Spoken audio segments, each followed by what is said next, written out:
Thank you all for joining today. We appreciate your assistance in reaching the voters of Monroe County. We gather today to provide an update on the status of critical functions of the Board of Elections. I, along with Deputy Democrat Commissioner Natalie Shepard, joined the board 4 weeks ago and since have worked diligently alongside our partners to ensure we are strong, prepared, and doing all that we can to provide an open, accessible process where every voter will cast their ballot the way in which is best for themselves. We will provide an update today on various functional areas. It is certainly both an anxious and electrifying year, all wrapped in one. Every presidential year is extremely exciting, and there is an uptick in voter registration, and this presidential year is no different. Thus far in 2020, we have received 25,122 new registrants. The deadline for a new voter registration is October 9th. Deadline for change of address is October 14th. So please be sure to be vigilant of the deadlines. We want all who want to participate to easily be able to do so. We are currently up to date with voter registration forms that have arrived by mail and/or over the counter. The DMV is a vital source for which registrants or changes of addresses can flow from. At this time, because of the volume of these changes, 4 weeks ago, we were nearly at 20,000 submissions. We have all worked diligently to process these requests, but currently still have an excess of a little over 9,400 currently remaining. We are confident we will complete them all, but ask the public to please be patient. We are working dual paths for voter registration and absentee processing. You must be registered before an absentee application or ballot can be sent. We encourage all voters to continuously visit our website at www.monroecounty.gov/elections, as it is updated daily, and there is a wealth of information present on our voter app that shows your voter registration status amongst many other items. Next, our Democrat Deputy Commissioner Natalie Shepard will speak regarding absentee applications, ballots, and process.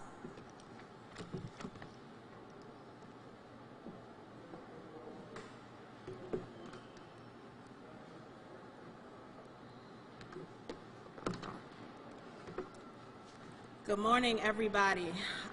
The COVID-19 pandemic has impacted the way many individuals are choosing to cast their vote. I will go over our current absentee ballot data and processes, but first I do want to put some things into perspective for the community. In the 2016 presidential election in Monroe County, we received about 22,523 absentee ballot applications. And of those 22,523, 16,676 individuals voted via absentee. This is the 2016 presidential election for Monroe County. Fast forward to 2020. Due to Governor Cuomo's executive order allowing everyone to have the option of voting absentee ballot for the primary for any reason related to COVID, we received 59,902 absentee ballot applications, and 39,299 individuals voted by absentee for the primary this year. Your absentee ballot applications are requests from voters who want to vote in that manner. Recently, the New York State Legislature has allowed for any person to vote via absentee ballot for the general and for any reason related to COVID. And so I pulled our numbers yesterday as of 5 p.m. For this year, we have already received 94,395 applications to vote via absentee ballot. From the 2016 presidential election, that's almost quadruple, and from our primary, that's almost double. And we still have about a month left for people to continue to request absentee ballots. We have currently processed 59,933 absentee ballot applications, and this leaves approximately 54,331 needing to be processed. And I want to emphasize to everybody that even though I'm putting these numbers out there today, with the month that is left, we are continuing to get new absentee ballot applications every day. The lowest that we've got so far for one day has been approximately 350. and we have gotten over 2,000 on some days.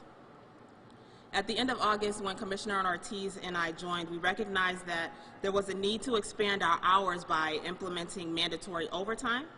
And recently, we have worked with our partners to go to a 7-day work week.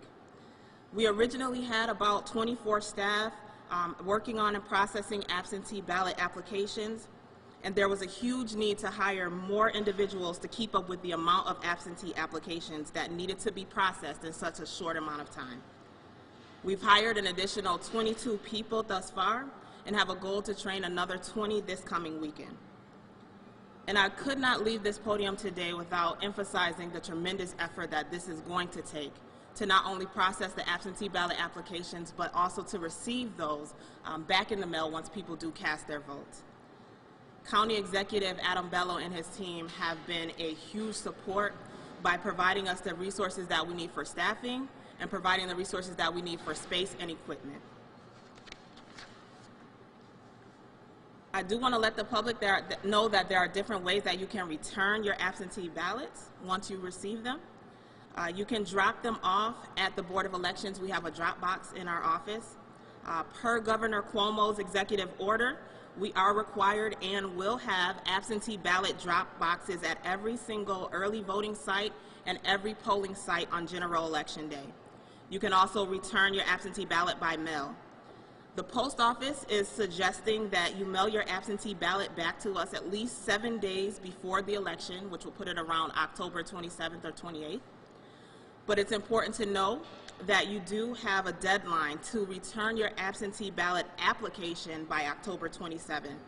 And the last day to return your actual absentee ballot is November 3rd.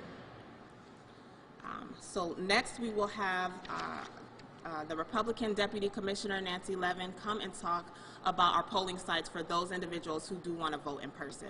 Thank you. Good morning.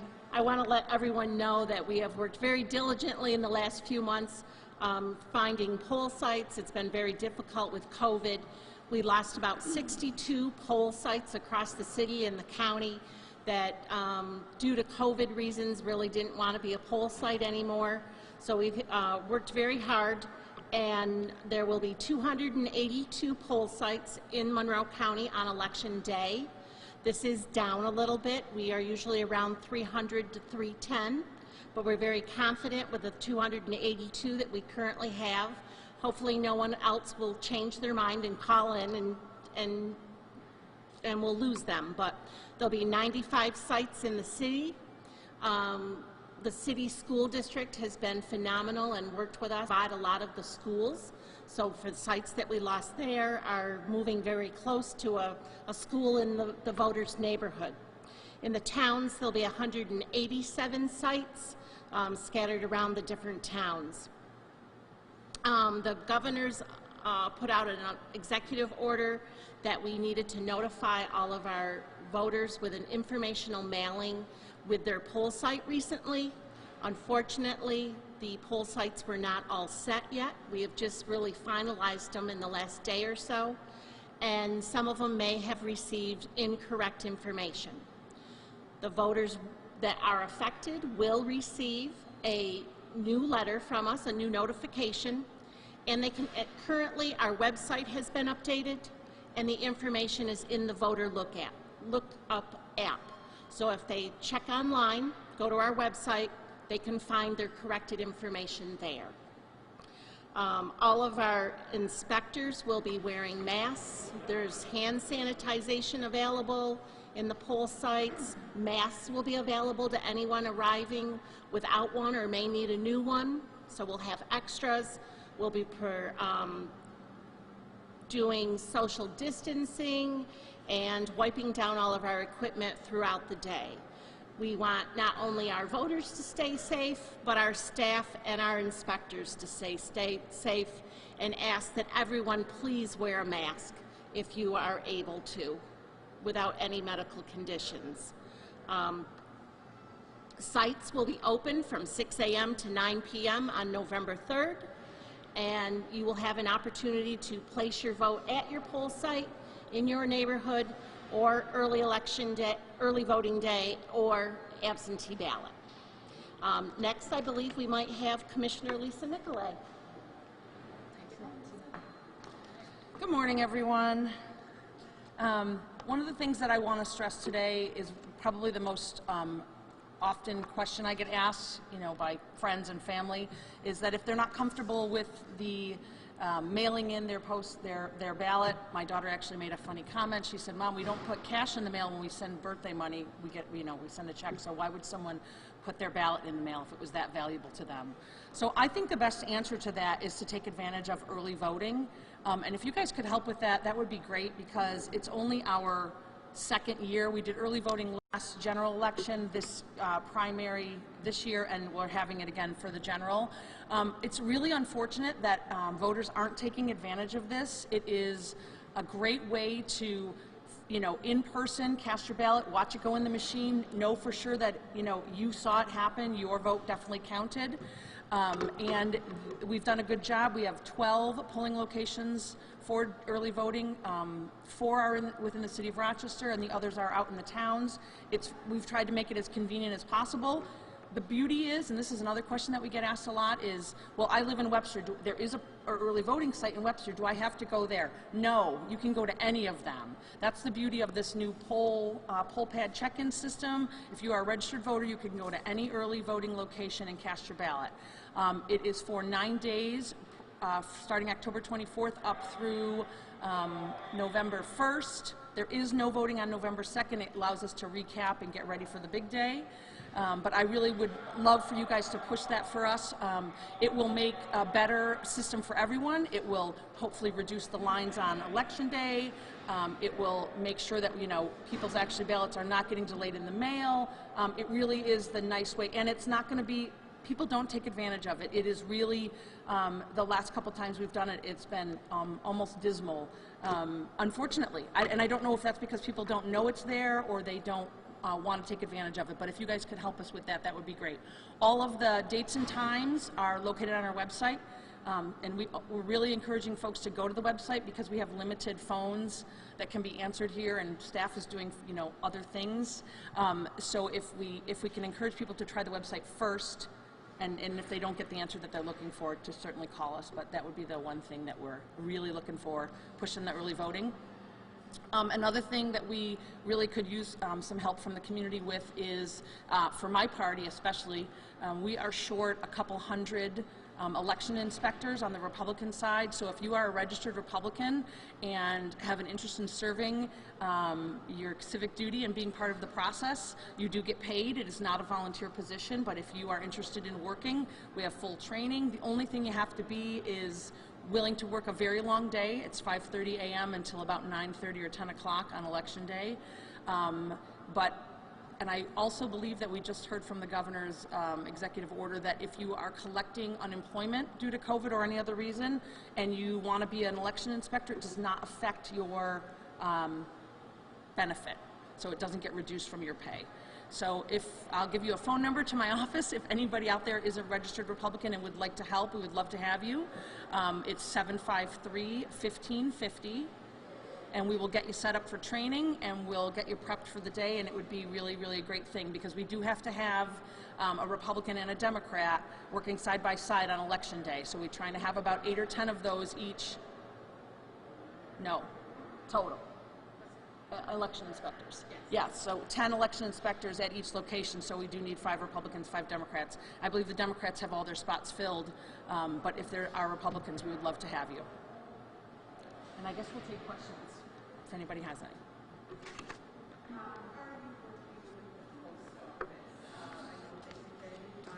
Yep.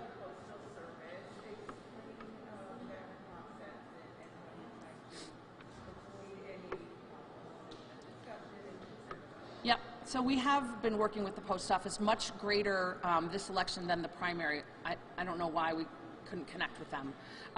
But we have devised a few things. One is called a, I can't think of the term, but we have our ballots printed, the return envelopes printed with a special, like a post office box, so that they will get like kind of pre-sorted at the post office. So when we get them, that should speed up the process on the returns. They have made themselves more available for questions, and they advise that, you know, even though mail usually turns around quicker, that we give 7 days, you know, that we're trying to give 7 days to get things out and 7 days to get them back. I was joking with Jeremy Mole, who's not, I don't think is here, when some of us got postcards that said from the post office, if you're going to vote by mail, make sure you do it quickly. And he said, well, don't put this on camera, but he said, it's like we got a postcard from the post office saying, we're broken. So that, you know, it's the post office is working, but it is delayed and it is slow, and I don't want to beat up on the post office, but if you are concerned, or if you don't get your application in timely or your ballot timely, you know, come to early voting, bring your ballot to early voting, drop off, you know, if your folks are older and they don't want to come to a polling location, take their absentee ballots, bring them, put them in the box, and you can vote live. You know, there's all those combinations of things to get those ballots back more timely.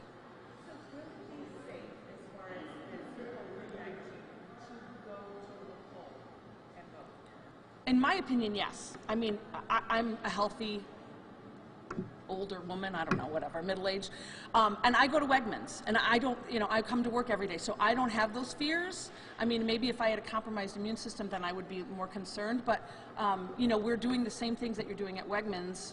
You're wearing a mask, you can hand sanitize before you go in, we're wiping things down, and my understanding is that it's not so much how close you are to people, it's the length of time you're there. So really, if there isn't a line, you should be able to go in and vote and leave within 10 minutes. And if there is a line, we're going to try to have that line be outdoors, so that we don't have, you know, 10 or 15 people kind of just waiting. We're going to have them wait outside. And you know, unfortunately, that's just what we're going to do our best. But that's, yes. So yes, long story short, I think it is safe to go vote, as long as you don't have a, you know, everyone's got to make their own choices. So the issue came up about these information mailers. Mm-hmm. We've talked about. Yep. If a registered voter outside Monroe County gets a letter from the Monroe County Board of Elections saying, here's your polling place in Monroe County, what should they do about that? Should they call you and say, I don't live there anymore? So yes, if it's, so here's the thing. If you are a registered voter in Monroe County, or any county in New York, you have a residence, which is where I live in Webster, my home, right? And that's where I vote. But you can also have a mailing address, which could be different. Some examples are like a post office box, or some are, I'm a young person and I travel a lot, so my parents' house is my residence, but my mailing address might be whatever, or military, same thing, right?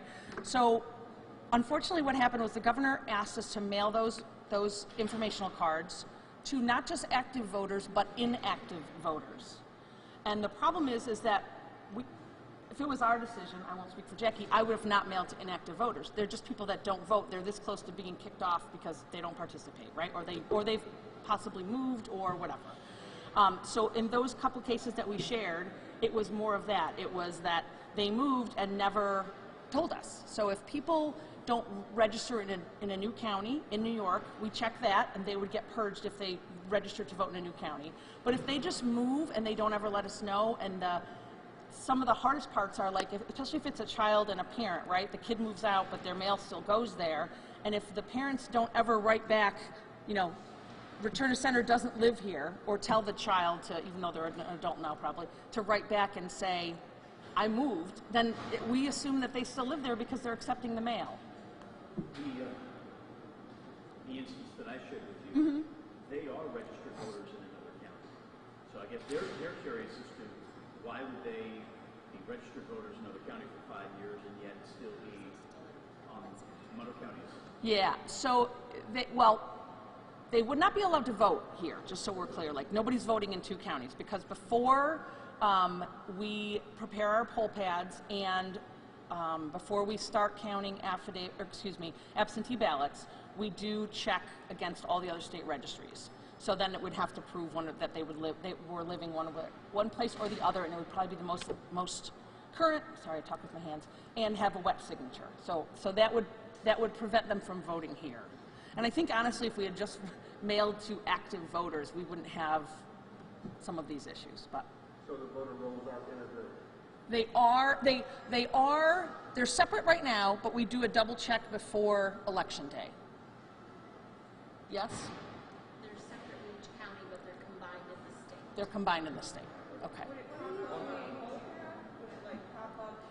Poll pads are only going to be if you are registered in Monroe County.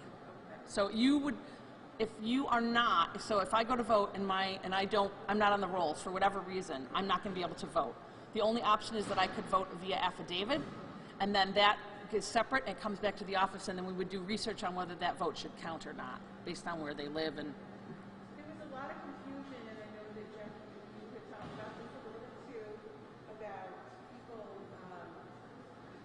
having some problems if they don't show up, or we had this in a couple of the districts during the primary, and there was discussion about how you would solve these problems. So when they came for training, we talked about with the poll workers, but how to reassure people that if their name is not there, or if there's some confusion on how that will be handled. Yeah, so thank you for the question. That is, that is always a possibility. If for some reason they forgot to notify us that they had moved and they do show up at a polling site, and their information as far as being registered may show up, or if someone forgot altogether, if you will, that is what the affidavit process is for. We understand that that is an extremely important part of this process, so much so that we are ensuring with instructions to our poll site chairs, with the training will be coming up soon, to instruct them to ensure that we have at least 2 designated specialists, if you will, regarding the affidavit process, so that in the event that someone, for whatever reason, it is not correct in the system, and they would be presented with the opportunity to either vote by affidavit or by court order. And so we are ensuring that that is reinforced in this year's training, and that no one is turned away from the ability to be able to vote if they so choose. I know doing to ensure that the Board of Elections have equal access for all voters, because I know advocates for Latino communities say early voting sites are too far for Latino voters. Right. So we have 12 different sites, and there are 4 of them in the city of Rochester. One of them is the David Gant Center, which is in 14605, which is essentially a very central location for the community that has the highest concentration of Latinx community. We also have one on Edgerton, the Recreation Center in the Northwest. We also have one downtown, which is directly across the street from the bus center, so anyone who does not have their own transportation, if you will, it is directly across the street from that location. And the 4th is, I'm trying to think, so David Gant Center, Edgerton, St. Paul, thank you, Genesee Valley Fieldhouse, which, by the way, was a change this year from Roxy and Sinkler. So there was an original communication that some may have seen that had Roxy and Sinkler. Unfortunately, the parking just was not sufficient, so we moved it to Genesee Valley Fieldhouse. So, but to answer your question, we do feel with the location of the David Gant Center that it is very central to be able to serve that population. Lisa mentioned to me a few weeks ago that you guys have hired a new trainer to maybe fix some of the issues that happened during the primary. So I was just wondering if you could explain what training the election inspectors are going through right now. What's included in that? oh well, so if you're brand new, there's different levels of training. There's training for brand new election inspectors, people who've never done it before. Then there's a little bit more advanced training. We also have site chair training, which would be like a kind of the person in charge. And we are also actually adding, we're calling it a greeter, which essentially is going to be a person that kind of stands out front. They're going to be responsible for the ballot box that's next to them for drop-offs. They'll be in charge of like, hey, don't forget you need to put your mask on, whatever, directing traffic, keeping folks out, reminding them of social distancing, that kind of thing. But the training classes are approximately 3 hours, and they really do, especially the beginning one, for people who've never done it before, they go through everything from setting up voting, you know, matching the ballots, all the way down to closing up for the night and getting the tallies to us. So they're pretty encompassing. If we can get people to go to them and learn and pay attention. We also added this year some videos so that people, when you recite the same lesson, because some of these guys are doing training from 8 in the morning till 8 at night, right? So you say it the same thing, and then you remember that, you know, oh geez, did I actually say that, or do I just think I said that? So we added some videos so that it's we're not forgetting to show them different things or train them different things, and they actually each get a poll pad during the training so they can try it hands-on and play around with it and look up voters and, you know, get that kind of experience. So we are much better off than we were at the primary as far as having staff to train and getting those times done. But unfortunately right now, especially for my side, we are short inspectors, so we will be training right up to the last minute. So if someone had reached out to me saying that they had registered to vote and they had called to see if that was processed, and then they were told, you know, you were behind, which I know you mentioned, and then they called back again and they were told you aren't registered at all. Have you seen any issues like this, or what would you recommend to that person? So I guess the first thing I would recommend, and right now I can say this with 100% confidence, is that so we have a portal on our website, you put your name in, your date of birth, your address. That is up to date to right now. So if you show up in there as whatever, you know, party, or if you're registered, you're in there. If you think you registered to vote and you don't show up in there, call us, and we'll get to the bottom of it. Isn't there a quirky thing with like if your name is like O'Brien or something, like, so if you have like a hyphen or try it a couple ways, try to remember, like, if you voted as a kid and now you're married, like try your maiden, you know, like those kinds of things. So play with it a little bit, but it's up to date and it has the correct polling locations in it right now. So I would encourage people to try again, because we literally, like Nancy said, just finished these in the last couple of days and getting that data uploaded. But if it's not, then they should definitely call. So in the primary, there were concerns about the size of polling locations. Tell us about these new locations. Are they larger? How have you gone about alleviating those concerns?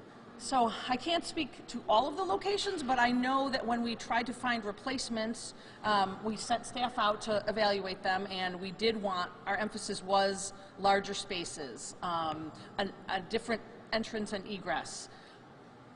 The problem is that they're not all going to be bigger, but we do, like for example, we got Glow Golf. Well, it's not Glow Golf anymore, but in Greasetown Mall, Glow Golf, huge area, right? So that's a new polling location, so it's bigger. So we certainly tried to get larger locations. It's sometimes challenging in the city because you need a bigger location, but you also have to have parking. It has to be handicap accessible. Like there's all these other things. So we're just going to do our best to manage the flow of voters when they come in.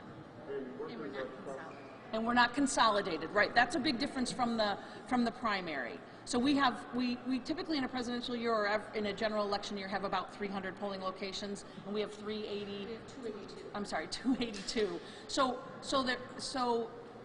we spread the people out pretty well. So we shouldn't have those issues. Like in the primary, we had so few locations that we had to take a location that maybe would have 2 or 3 election districts, and we put 10 or 12 election districts in it. And we're not doing that for the general. And what goes into the process of the application so much so that you need to hire people who are 7 days?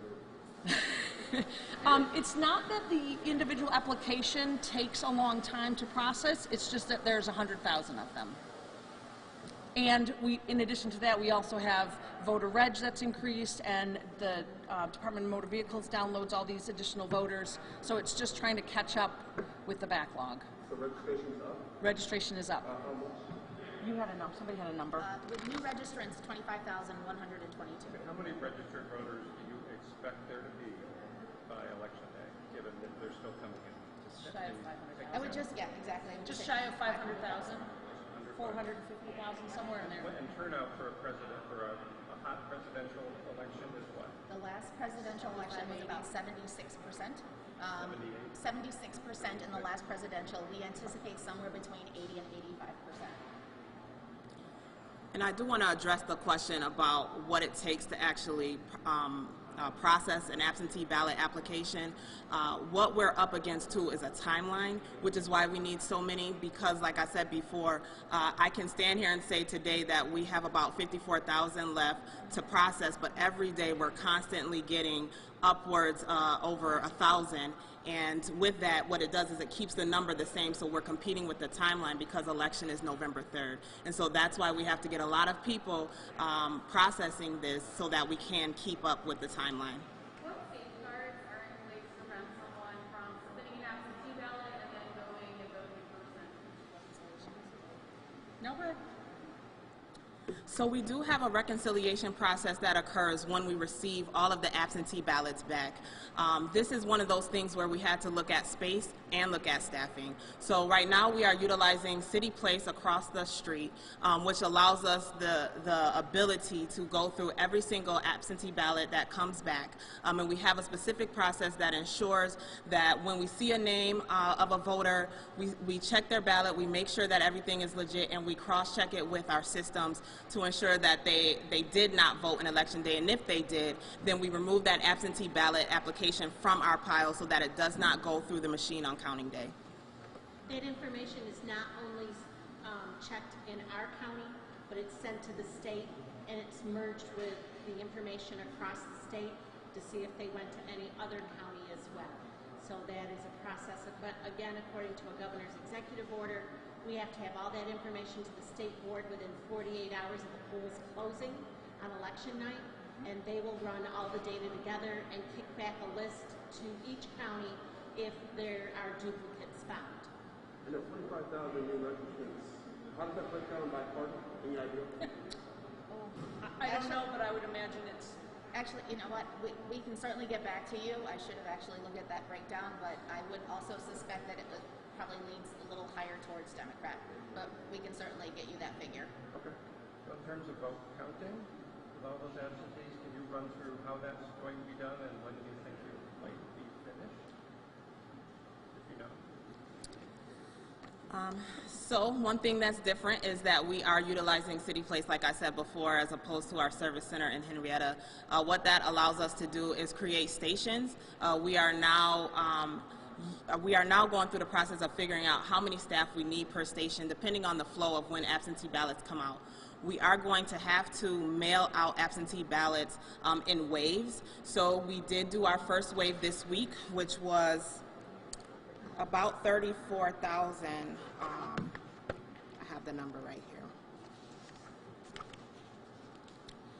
Our first mail wave included 36,824 absentee ballots that were mailed out this week.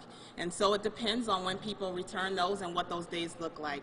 And again, we have two processes going. We're still processing that large absentee ballot number that I spoke about earlier, and then we have to account for those that are coming back because they do have to be processed in a timely manner. One change as well this year is that Governor Cuomo, in his executive order, has required that all of the Board of Elections create a curing process, so that if there are some type of defect with your absentee ballot when it returns, we have to ensure that we give you an opportunity to correct it. Yeah, sorry. In terms of counting those Yes. ballots, that Yes. starts on the day after election day or when? Can you start counting early? No. Right, it is as soon as practicable per the executive order, but we clearly need to ensure that we have them all in. As soon as practicable. As per the executive order. Traditionally, it was 14 days before you could open them and begin to count, but I believe the executive order now states as soon as practicable. And so obviously it will still be something of that nature for us based on the volume, but there are some counties that may start sooner, there are some that may start later, depending on, again, the volume for which they receive. What does as soon as practical mean? There's certain things. Go ahead, Nancy. Yeah. I would say that we may be able to start counting as soon as the Monday or Tuesday following Election Day. It takes us a few days to get everything organized. We have to wait for that information to come back from the state to see if there's any duplicates before we can start counting. And it's going to take us a while with the volume that we have. But we have deadlines that we also have to make. We really have to be certified by November 28th. and we have to have that information to the state because the state has a process that they have to do as well to verify the delegates from the conventions and things and get information to the governor for him to sign, and they have to have their paperwork done by December 8th. We'll certainly let you know when we start Right. counting. Right. We have to notify candidates, but we'll notify you as well. Bring a dish to pass for Thanksgiving. Yep. Nancy's on turkey. Yeah, I got turkey. All right. I know you mentioned the clear, making sure everyone's wearing their mask, but are there any other things in place to make sure voting is safe for voters and the inspectors there? Yeah, we have hand sanitizer at every location and at voting tables. Everyone is required to wear a mask. We have gloves available if a voter or an employee would like to wear gloves. And we have a, a process of wiping down the poll pads and the stylists and the tables in between voting. So we're going to do our very best, to keep stuff as clean and sanitized as we can. No. So that's one of the things, like, people said, are you taking temperatures? Are you asking people questions? I think all of those things would be called, voter suppression or we're not allowed to do that. We want everyone to show up and vote, so.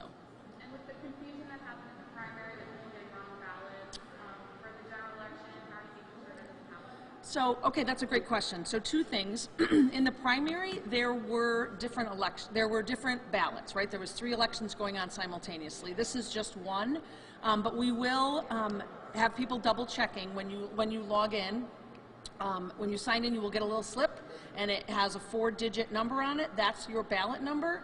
Voters need to be responsible as well, and when they go to the table and they have their slip and it says ballot number 4427, and the employee says, oh, 4427, and they rip them that ballot and give it to them, the employee's going to check, but the voter should check too, right?